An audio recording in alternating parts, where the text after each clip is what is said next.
another episode of Kinda Different, an amazing, awesome, super cool dental podcast where we talk about innovation in dentistry. We talk about how we can make dental care more human, and we get to hang out with some of the absolutely best and coolest people in the industry that you may know of, that you may not know of, but that you certainly should know about if you don't.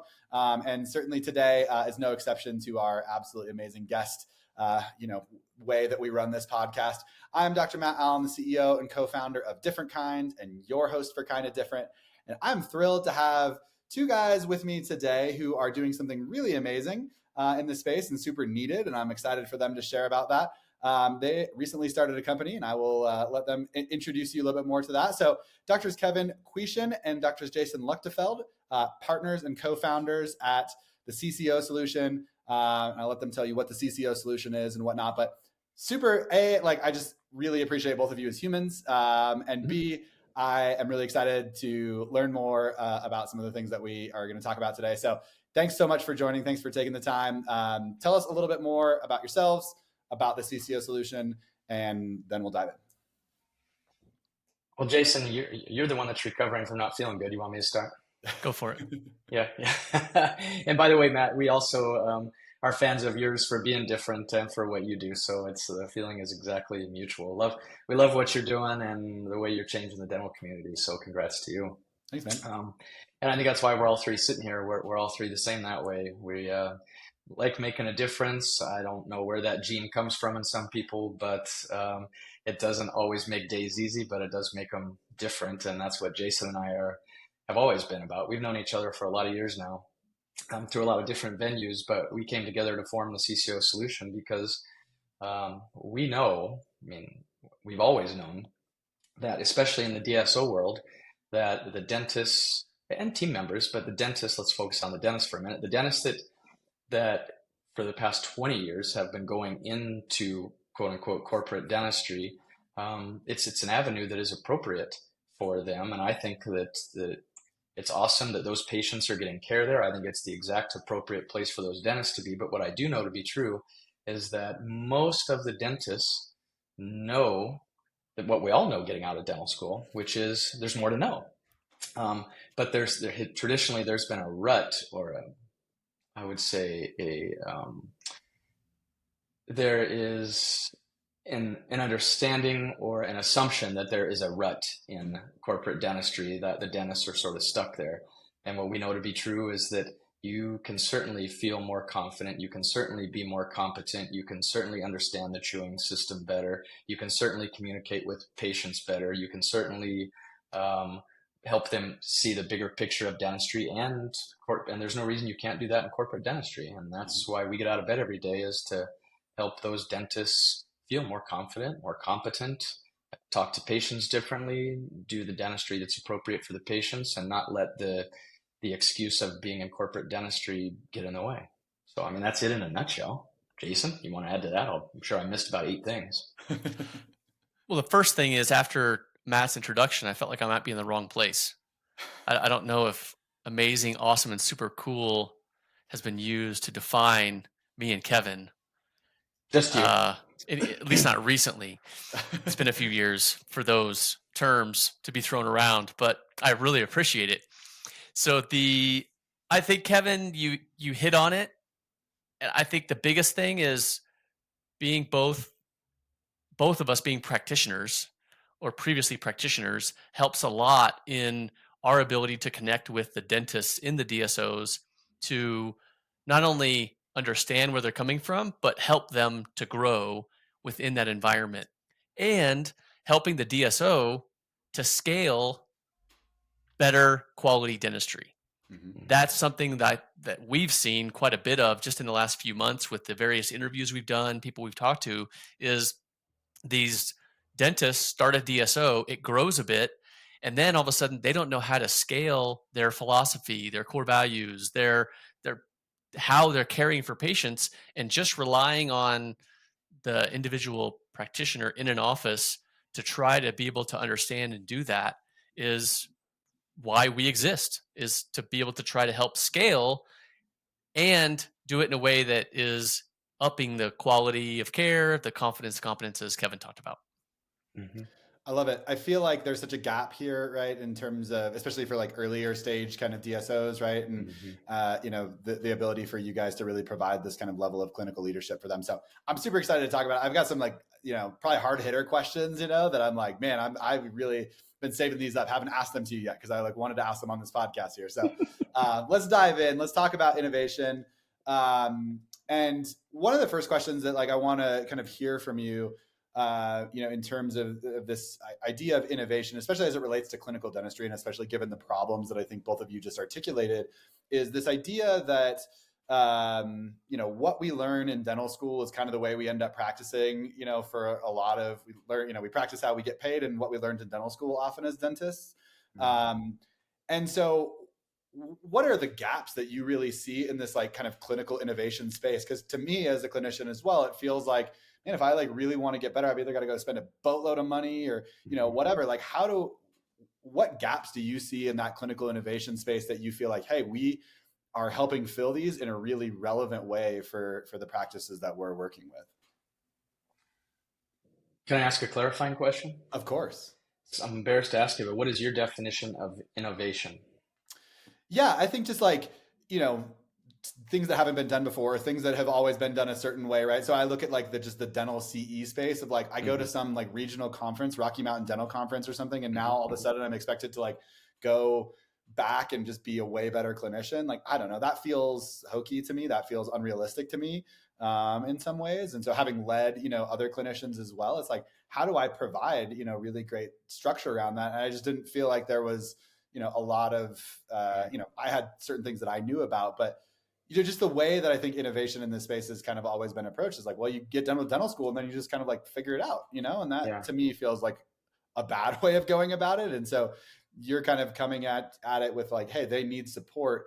And here's what we're bringing them to essentially innovate in this space to say, hey, like you can obviously go out and spend a ton of money at, certain, CE environments or whatever, but like ultimately we're going to teach you how to, what I love about or I guess what I think about this concept is like law school doesn't teach you how to be a lawyer. It teaches you how to think. Right. Yeah. And I think sometimes dental school teaches us much to, like how to be like just a car mechanic in some ways instead of like a thinker. And, to me, that's where some of the opportunity lies, but curious to your perspective here because you're the experts in the space and I am definitely not. Yeah, well, I think there's innovate and integrate, right? That's why I wanted clarity around that. And the gap to innovate and integrate is, it sounds, now I'm going to be boring answer for you. I feel bad, but it's really to just be intentional about it. It is to help. Some people don't, facilitating, and you're facilitating this call. You used the word earlier, before we went on the air. I think it's to facilitate the process. It's sometimes facilitating is to help people see their blind spots and see the value in changing it. So then they're more motivated. Some people think they see their blind spots and that's a good starting place, but there's more there. Most dentists coming out of school, as you said, we use the term all the time, tooth mechanics, but they're not thinkers. So how do you start to think about it? And for me, it is, it's taking a step back and saying, yeah, you know how to fix a tooth, you know how to do a restoration, but do you really understand why it broke in the first place? Do you really understand the chewing system? And it's sad, but true, that most dentists out of dental school don't really have a thorough understanding of how the chewing system works and why they're having to repair or fix the tooth. And therefore, so it starts with an understanding of the chewing system, and then how do you actually now evaluate the chewing system? The word comprehensive, I think, is overused, but it's a word we all understand, which is now how does your exam be a little more comprehensive, even in a corporate world, even in a private world, when you've got to pay the bills and time is of the essence. How do you be more intentional about that and integrate that into the practice and help the patient see what's possible, and be intentional about it? Yeah. So yeah, I probably missed that, Jason. Yeah. Yeah, Jason, tell me how you guys are doing that then, right? So I think that's a really helpful like framework there, Kevin, in terms of like, hey, here's the kind of gap that we see. And yeah, the second part of that question is how are you kind of helping fill that? Like, give us some specifics of what that might look like or how that feels, right, to a dentist, or the things that you're talking about. Like, how does that look in practice, I guess? Yeah, so that partly gets away a little from innovation, Right. because now we're talking about the why. Okay, so why are we doing these things? Why are we teaching somebody how to diagnose better or treatment plan better or buy a piece of equipment or to get creative or innovative or about something? So Yeah. we are facilitating those conversations, as Kevin said.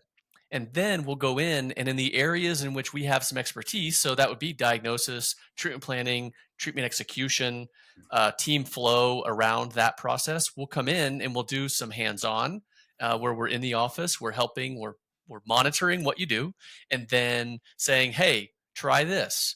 And why are you doing that? And we'll ask questions to get them thinking about why they're doing it a certain way. And then we'll say, how can we do it better? And we want them to be thinking about those answers first before we just plug in our answers. Because as Kevin said, we don't consider ourselves consultants where we're coming in and giving you a cookbook. Yep. We're coming in to ask questions and then co-create the answers based on our experience and knowledge and what environment you're in, who you're working with, what are the parameters that exist that are helping to dictate some of the path forward.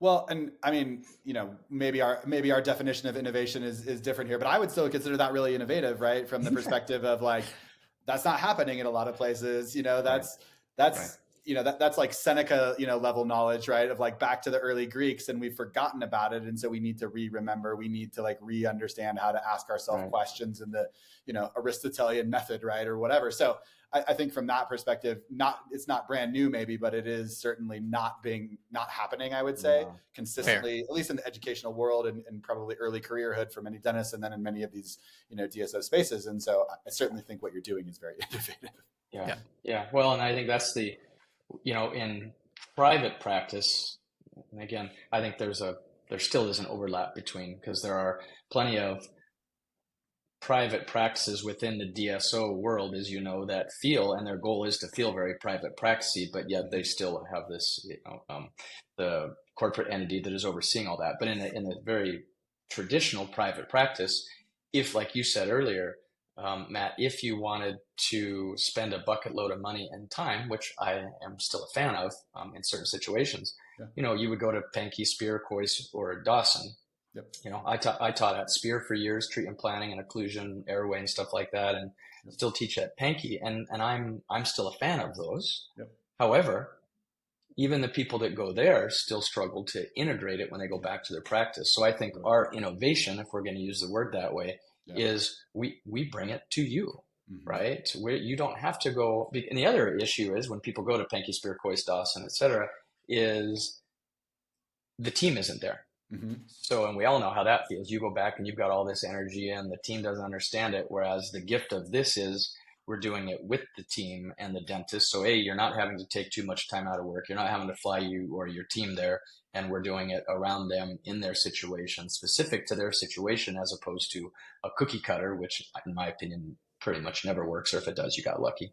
Yeah, no, totally. That makes a ton of sense. I mean, I think it's huge, right? Like what you're saying, it sounds like, Kevin, is you go to those places and it's like a camp experience in some ways, right? Where you're like, this is awesome, I'm super thrilled. And then you go back, you're like, how do I actually do any of that? Like I was super pumped, but now I don't actually have, the support. So whether that's the team, yourself, et cetera. So you guys. And it's frustrating and depressing when that happens for dentists too. They've got, it almost sometimes will have the opposite effect. They'll go to camp and be all excited and come back and realize they struggle to integrate it. The team's not on board. And then they go from the excitement of camp to almost like a depression or a misery or a frustration, all of that together. I mean, I think did I just waste all that money? Yeah. Yeah. Buyer's remorse. Yeah. Throw that out there as well. Yeah. Right. Yeah. 100%. Awesome. Well, I think that's a really great platform, for just kind of like description and, a helpful way for us to formulate like how we become better clinicians and how we think about some of these things, which I love. Next question I have for you, I think as it relates to innovation, is really maybe not an innovation question as much as it is like an understanding question of, some of what we see in the dental industry right now that I think relates to clinical skill and some of this, but we'll frame it under innovation because that's where we are right now. Right. So, but I think the question that I have for you here, and maybe it's more of a statement that you can choose to agree with or disagree with, but I think gets at some of what we were just talking about right now. is that to me, it feels like far too often, you know, let's say it's a non-clinician who's like starting a DSO or something like that, or it's, you know, somehow getting put together without like that person at the core. And so there's like a lack of clinical leadership, right? It feels like a lot of that ends up hiding behind this term autonomy, right? Like we provide a ton of autonomy, which just to me means like we don't really provide oversight or, you know, framework or structure.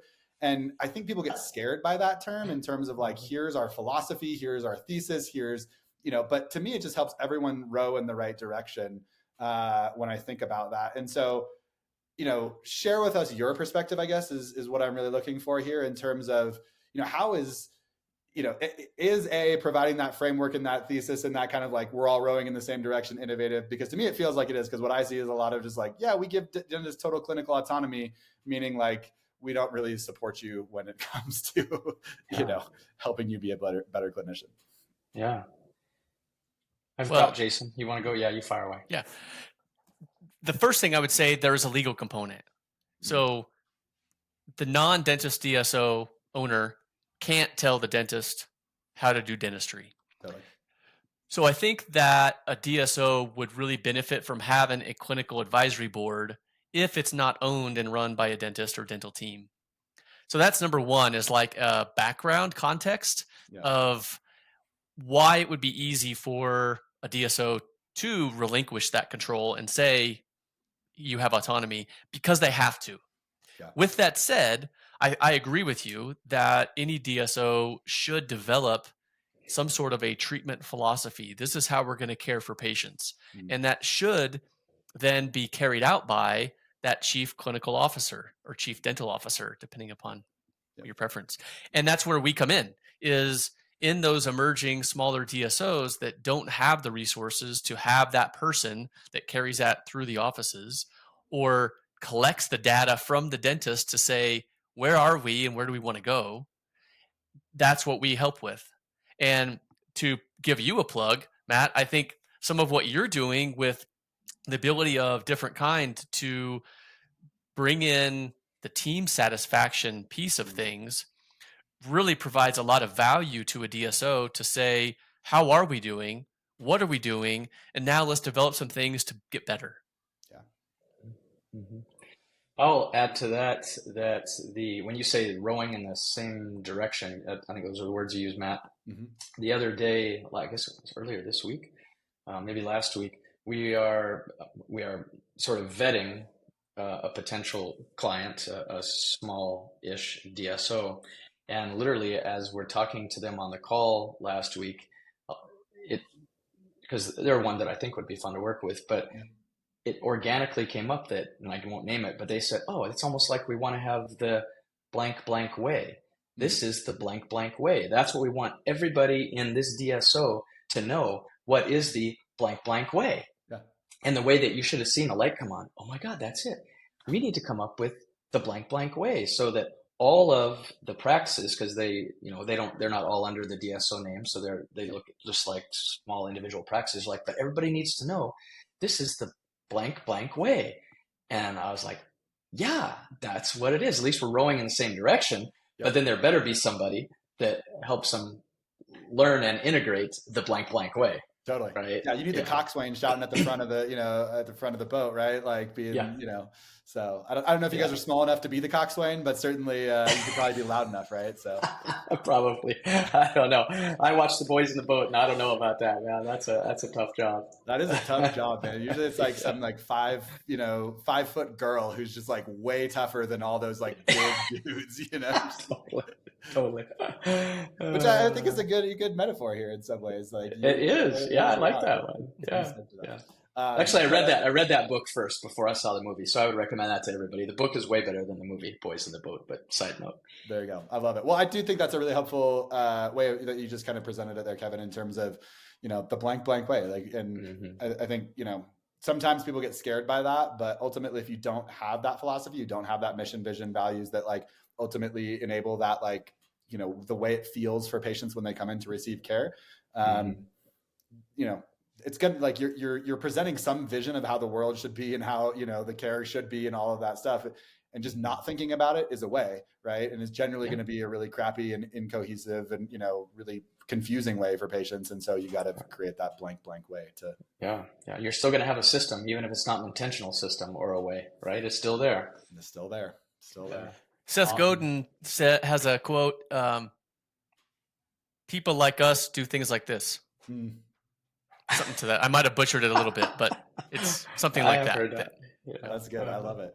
I'm looking at the clock and I'm like, man, we're already like well deep into this conversation. We're going to keep going. So, hopefully people who are joining for this episode are just ready for it. Cause I'm like, man, do you guys ever listen to, what's the podcast with, Jason Bateman and, Will Arnett and whatever? Yeah. They're funny. Limitless. Yeah. Fearless or something, I don't know, something like that. Yeah. But yeah, they're just, I'm like, man, these are like 3 hours. I think they just like hanging out together. And that's how I feel right now. I'm like, man, I just want to get your perspective on this. I just want to hear. Okay. So let's move on to connection. You guys are amazing humans, like I mentioned. And, I would just love to learn more about the folks that we're getting a chance to chat with, because often we're talking about dentistry and it's, a reflection of yourself, but it's maybe not, all of yourself. Right. So curious, one of the things that I always like to learn from other people is who's inspiring to you, right? Like you all are both like inspiring to me in various ways. Like who's inspiring to you? Who are the people that you're looking at being like, wow, that person is really cool because X, Y, and Z, like give me those people, or maybe it's a book, or maybe it's something that you're looking at and being like, man, this is really floating my boat and helping me to look forward. Yeah. You first, Chase. Well, I find this to be a really difficult question. I don't feel like I can answer myself, That's a little too egotistical. Just kidding.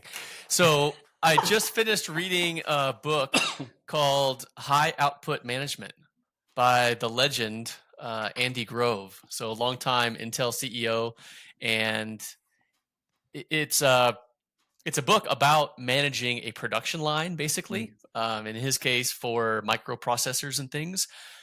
But he goes way out into other areas of people management, of self-analysis and self-awareness to make sure you're doing things that you want to do and you're aware of your own skills and abilities. And so the book covers a lot more, and he just is a super interesting guy, I think from Hungary originally, and came over and made a huge success of himself moving up the ladder at Intel. And so the book has interesting stories, and he just seems like a really fascinating and successful human. Yeah. Love it. Good recommendation. People are going to leave with like a big list from this whole episode. We'll put it in the show notes. We'll we'll take all the recs and just put it in the show notes. Yeah. It's interesting. My inspirations, dental and non-dental. Dental ones, I'm that guy who has hung around with really smart. Have been lucky to hang around with really smart people. They started way back in the day in the early, late 1990s at PankyU with some of the faculty that are just normal people that are just really good people. So I could name a bunch of them who have become great friends. It's interesting on the business side though. I like to think I'm different, but I'm pretty boring some days. And I became way back in the day early. I felt like I was one of the early passionate guys around Simon Sinek. I'm sorry, I know he's everywhere. Yep. But there's just something about the way he communicates, his humility, that he really just wants to help people. And it's okay if he makes money and he's successful doing it. I'm okay with that too. Yeah. But his humility and genuine care seems to come through. And there's a lot of people like that. Anybody who seems just genuine and caring, but he's one of the people that I think is a once in a generation, like a global change agent that just the way he communicates, the way it makes sense. He and a guy by the name, actually, we had him, Jason, at AES last year opening the keynote, was Otto Scharmer, who wrote Theory U, who, that guy is changing the world right now. And he's famous. He makes tons of money. But man, he just feels right to me. And same with Peter Senge. You can say Senge, Senji, Sengi. People say it different ways. but that wrote The Fifth Disciplines and Presencing, and he and Otto Scharmer work together at MIT. So those are two people that just inspire the crap out of me and make me think very differently, and have since the late 90s, probably. I love it. This is going to be like just chock full of like great books for people to go read, and great things for people to think about moving forward, which is the point of all this stuff, right? Like helping communicate some of what's in amazing people's head to the world. So I appreciate you sharing. What's yours, Matt? Matt, what's yours? Who's yours? Who's mine right now? Current. Yeah. That's a good question. I don't, no one asked me the questions, right? Like that's not, I'm happy to answer. I tell people all the time that it's related to motivational interviewing, right? Like in terms of, that's kind of my expertise in the dental world. And I would have patients all the time that I had known for years that like literally would know nothing about me. And I think sometimes people are like, well, you have to have like this like give and take to have a reciprocal relationship. You actually really don't, especially in this healthcare provider role. Like if I'm empathetic and I'm listening and I'm, asking great questions of you and whatever, you're like, I had a person tell me one time, like, this feels like therapy. Like, can I come here every week? And the job of the therapist is not to like, tell about their experience, right? It's to listen. It's to like, help guide and, do those things, right? So in that way, I'm like, oh man, like no one asked me the questions. I'm not used to that.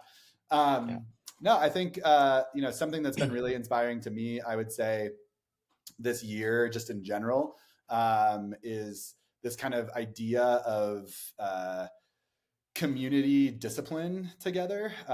So discipline sounds like a bad word, but like community practices that shape us or form us. So maybe it's community formation is like a more positive way to shape that.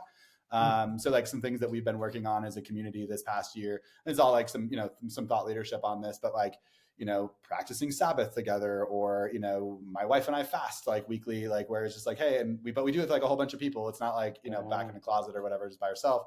And so it feels like, oh, this takes it from like this individual practice that I have to this like shared communal practice where we all have some understanding, even if we're not talking about it. And so that's been really formative, I would say, for me in the past year. So for what that's worth. Wow. There you go. Cool. That's deep. Community. There you go. Community. Yeah. So hey, can I push into an area that you just mentioned? Sure. So you talked about motivational interviewing, and using that has led to patients feeling great about being there, but then realizing that they don't know anything about you. And I think that there's value in that. And I think that being aware of that is even more valuable, because I know there are some practitioners that want the opposite. They want to be able to have a reciprocal sharing. And so being able to do that in a practice in a safe way has a lot of value. And I think that's something else it's a topic I like talking about, because I always disliked being friends with patients. Totally. And I wanted my practice life and I wanted my personal life, and I didn't want the worlds to merge. And so having tools and techniques to do what you want to do is really valuable. And so for you, for example, knowing motivational interviewing and how to best apply that is a great tool to allow you to further a conversation, make people feel good without yourself having to be vulnerable, exposed, etc. It's great. Totally. No, that's you're spot on there. And, I think it's one of those things that like, I'm never like hesitant to share if they are asking a question like you just did. Right. But for the majority of people, they don't need it. And to me, that's great. I'm like, cool. Like I can kind of forget about myself. Right. Like it's kind of nice to show up in those situations and be like, I'm just here for you. Yeah. And that makes me able to, really to be present fully. So yeah, totally. So that really is the foundation of, you guys probably both know that, Bob Barkley coined the term co-discovery, and there's so many different definitions of it, but honestly, it's I'm learning about you as you are learning about you. It's humble inquiry, some people call it, just genuine curiosity, helping the person feel seen and heard. But that is co-discovery, and that's when they're like, dang, I don't know why I like you, I just like you. But that's because I feel seen and heard, and it was genuine. Yep, it was genuine. Yeah. 100%. I love that. We've talked a lot on this show with various guests about the idea of co-diagnosis, co-discovery, whatever, right? Like, and it doesn't take me showing up as like, it takes me showing up, right? But it doesn't take me disclosing a whole bunch of stuff. It doesn't require a lot of self-disclosure for me to like definitely help that process happen for people. So, yeah. Speaking of like self-discovery, and we've talked, some about like, we've talked a lot today already about kind of understanding yourself and, those kinds of intentionality and, some of those things, right? This is a little bit sillier, but I think it's actually like indicative of like some of our journeys. How would your best friend from middle school describe you? Like, if you look back to yourself, like back then, how would your best friend from middle school be like, this is Kevin or this is Jason? Like, what would they have said about you at that time? And how might that be different from, how you, or maybe the same to how you are now? You go first. Energetic and hilarious. Yeah, I had a couple of middle school friends in my neighborhood that I got to spend a lot of hours with, running around, and we were constantly on the go in the neighborhood, and especially that age, constantly just running, biking, always doing something. Yeah. And that carried forward. So a lot of that is carried forward even to now, but that would have been a hallmark back then. And then we always used to play pranks on each other. So I think it would be energetic and hilarious. I think that's pretty authentic to who you are. You've already been telling jokes on the show today and whatever. So, I feel that. Yeah. I feel that. Yeah. Love it. Great description. Energetic and hilarious. What about you, Kevin? I'm trying to think of who in middle school I want, who that person is. Yeah. But I think in general, where my brain went is, well, they would describe me as very active, always on the go, playing any sport I can. And they would say he thinks he's better than he is at all of those sports. And the reason that I go back to that is because you said middle school. In middle school, I wasn't good at basketball, but I played everything and I tried out for everything and all the way through high school as well. Yeah. But for some reason, I made the A team in basketball. We had an A and B team, right, in basketball. Now, I didn't ask. I just tried out.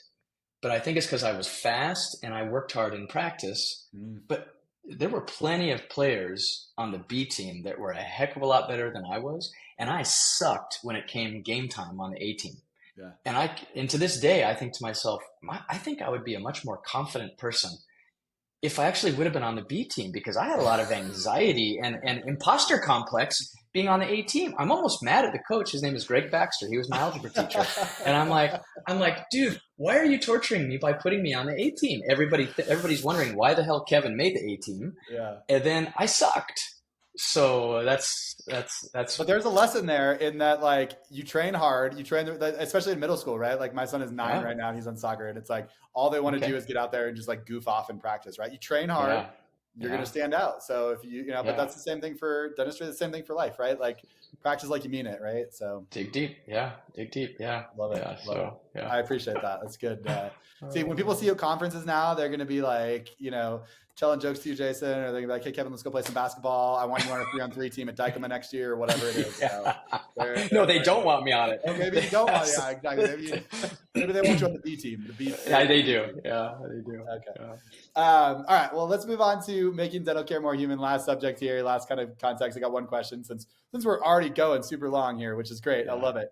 But I think this will be kind of an all-encompassing question. I think we talked in the innovation section about maybe some of the pitfalls or some of the like problems that maybe we're seeing that you all are helping solve, in this space. But I think this is more the vision question of that. Like, where do you really hope to take clinical dentistry, like from where it's at right now, like to some, to where that spot is, right? Like, describe to us, paint that picture to us, give us that vision of like, hey, when we're done with our careers and whatever, we hope that it feels like this. And again, kind of paint us that picture, if you will, to describe that vision. Holy cow, Matt. You could tell. So you asked like what's inspiring to me. I'm the philosopher. I'm like let's read the deep, let's think the deep. And I think that's why we get along too, right? So yeah, I'm not here to give you softballs, right? I'm here to ask you good, important questions that, help everyone. So hopefully at least helps everyone. What's your legacy, Jason? What do you want to be different? So I have two answers. One is for the individual, and this could be dentist or just person. Mm-hmm. I would like people, if it's about what I'm doing, it's that I'm unleashing a person's ability to think, reason, and know themselves more deeply and thoroughly. And that, I think, leads to then a lot of potential for them in whatever area they choose. Yeah. So that's kind of a big global, but on an individual scale. Yeah. And then the other would be my vision for what impact I or we can have for DSOs. And that is that dentists realize that they do have some control and they should exert that, and that DSO leadership should be harnessing that and can in a positive way. The end. Love it. Wow, that was good, Jace. That was good. Yeah, mine has been the same for a long time, and I think maybe that's a good thing. It hasn't changed. Globally, I want every person in the dental world, team members, dentists like that work, we'll put patients aside for a minute, people that work in dentistry, because it's stressful. It's hard, I think. I want everybody that works in that field to feel like they're part of something special, to feel like they have a sense of community, and to walk out at the end of every day, like on a scale of 1 to 10, being an 8, 9, or a 10, and just being the best version of themselves, because it's stressful. But I think that's what it takes. Specifically for the dentists, and maybe it comes from where I came from, but I don't want you to be overcompetent or overconfident. Well, I guess you can't be overcompetent. I don't want you to be overconfident, but I want you to be really competent and feel appropriately confident, and not worried, not anxious, and connect with patients and team. That goes back to co-discovery. So I mean, that's really ethereal right there, but I think it's the legacy I want to leave is that everybody just felt better in the end. Yeah. The people that work in dentistry. Yeah, totally. I love it, man. Those are beautiful big visions, right? And I think that it's fun to talk about those. And I think you all are paving the way for that, for the clinicians that you're working with in many ways around this. And certainly, I think when we look at the athletics world, right, like all of the best athletes have the best coaches, and in the same way, right, like we all need people standing alongside of us, working with us to help us become the best version of ourselves. And I appreciate the work that y'all are doing with the clinicians that you work with in the many settings that you're doing that. So thank you for sharing all of this. Thank you for diving into a fun conversation, sharing resources, sharing ideas. I love it. If people want to learn more about you all and CCO Solution, where do they go? Give us some guidelines. Again, we'll put them in the show notes, but tell us where to go. Well, it's pretty hard to remember. It's the CCOsolution.com, and you can go to LinkedIn also and look up the CCO Solution. And then it's even crazier. If you were to go to LinkedIn and look up Jason Luchtefeld or Kevin Kwiecien, we just don't make it too hard to find us. Did I miss one, Jason? We don't tweet or X, whatever you want to call it these days. I'm sorry, you're not TikToking. You're not. We don't TikTok. No, so that might let some people down. Yeah, sorry. But that's about it. But it's not too hard. It's the CCO Solution or our names, and you're gonna find us. What did I miss, Jace? No, that's it. Simple, direct. Yes. Yeah. 100%. Yeah. Cool. Well, thank you both so much for taking the time today. I would love to, I 100% am confident that we could have a 2-hour episode where we dive into a whole, maybe we will in the future. It could be crazy. Who knows? I would love to have you back on at some point, but thank you so much for taking the time today, sharing your expertise, your vision, your humanity with us. It's really appreciated. And I know that I am better for it, and I know our listeners are better for it. So thanks so much. Thanks for having us, and thanks for doing what you do, because it is just as impactful. We wouldn't be sitting here if we didn't have complete faith in you. Thanks, man. Thanks, Matt. Yeah.